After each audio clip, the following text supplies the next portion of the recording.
Quelle vie après la vie, un reportage de Vicky De Paola.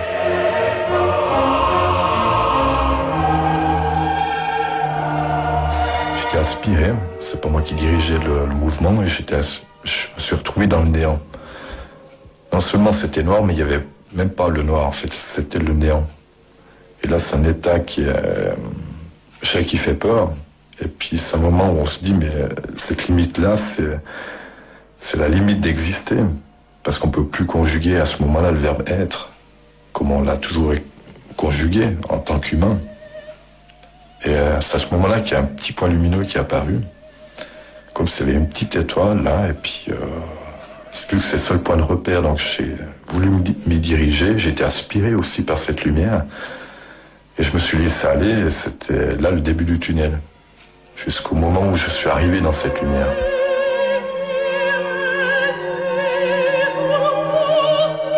Plus je m'approchais de cette lumière, plus je sentais une sensation agréable. Au moment où j'ai rencontré cette lumière, je suis arrivé dans un état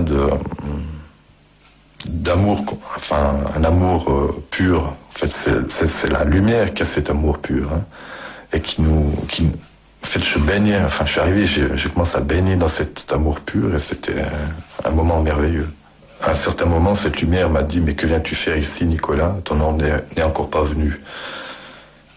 Donc, c'est là où je me suis aperçu que non seulement c'était de l'amour, mais c'était aussi une entité avec un savoir, en fait, un savoir que j'arrivais encore pas à mesurer. Il me connaissait déjà, et j'avais l'impression qu'il savait tout sur moi.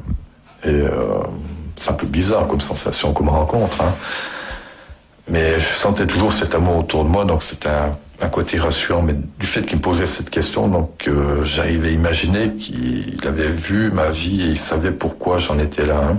Et après m'avoir posé cette question, donc elle m'a, avec toute sa compréhension et toute sa diplomatie, elle m'a fait comprendre que j'avais fait un choix de partir de mon corps aussi, de l'avoir quitté. Et puis elle m'a dit: ok, alors si tu veux venir dans le monde de l'amour, ben, je t'y accompagne. Et c'est là où elle m'a montré la limite ultime. Je suis arrivé dans enfin là c'est imagé, enfin pas comme moi j'ai pu le voir, en fait c'était propre à mon vécu. Et c'était symbolisé par un petit ruisseau dans un pré. Et c'était la limite ultime. Alors si je voulais rentrer dans le monde de la mort, j'avais qu'à traverser ce ruisseau, hein. Et je voyais de l'autre côté des ectoplasmes. Enfin là je peux dire des ectoplasmes qui avaient des formes humaines, c'était des formes à l'eau lumineux, enfin, mais en fait, je voyais des retrouvailles, en fait, comme sur un quai de gare, des gens qui ont des bras ouverts, qui attendent d'autres personnes qui arrivent d'un autre voyage. Il y avait un état de conscience, enfin, qui m'englobait aussi, en plus de l'amour. Je me suis dit, alors c'est peut-être un ange. Enfin, à ce moment-là, je me posais pas de questions, et je n'ai pas posé de questions à ce guide de lumière qui était avec moi. Et le fait d'être avec lui me rassurait suffisamment. Et donc à ce moment-là, j'ai fait le choix de rester avec mon guide. C'est là où j'ai vraiment vu le film de ma vie, mais vraiment très intense. Enfin, chaque image de ma vie défile, mais elle reste là comme si c'était des photos sur un mur. Et j'ai vu toutes les images de ma vie défiler, et je prenais conscience et je me remémorais de chaque instant. Bon, c'est déjà impressionnant, ça, mais après, on voit toutes les situations, on était en contact avec d'autres personnes, mais après, à ce moment-là, par-dessus, viennent les sons de ce qu'on a dit et ce qu'on nous a dit, de ce qu'on nous a pas dit et ce qu'on n'a pas dit aussi, hein. Donc, on a la bande image, maintenant on a la bande son. C'est un état incroyable, hein. Et non seulement, bon, j'avais le son maintenant, mais après, j'ai aussi ressenti les émotions et les sentiments que j'avais dans toute ma vie. Et donc après ces états émotionnels que je ressentais à nouveau, j'ai aussi ressenti les émotions et les sentiments que j'ai provoqués aux autres. Et là, c'est quelque chose qui devient douloureux, je dirais, parce qu'on s'aperçoit qu'on n'a pas toujours été juste. Et là, ça vient lourd pour soi-même, parce qu'en fait, on commence à se juger.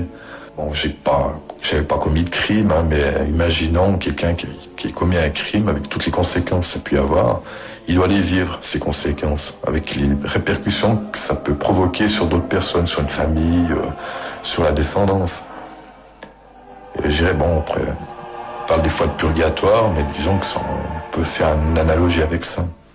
Disons que c'était un moment de douleur aussi, hein, de bien-être et de douleur, enfin c'est un peu combiné.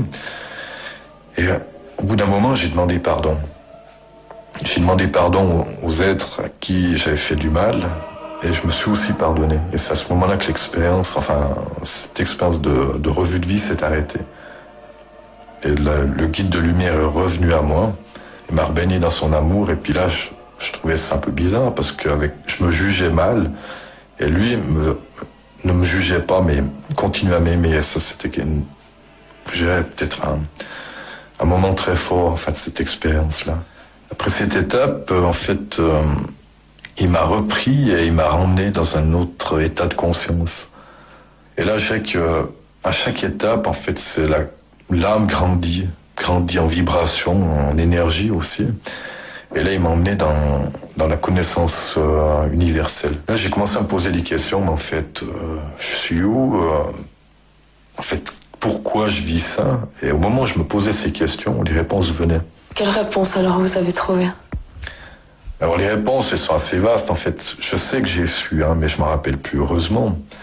Parce que si j'avais encore cette connaissance en moi, je crois que ce serait invivable pour moi enfin, j'aurais pas pu revenir sur cette terre avec cette connaissance-là. Ça, je comprends tout à fait, mais en fait,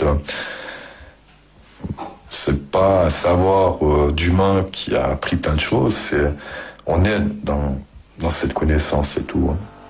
Mon guide est revenu à moi et m'a ramené, enfin, dans un autre état différent de conscience encore, et qui était les visions d'avenir. Enfin, on parle de visions d'avenir, c'est-à-dire que dans cet état-là, j'ai vu mon avenir, mais j'ai aussi, en fait, c'est un espace, je dirais, où le temps, enfin, du passé et du futur n'existe pas.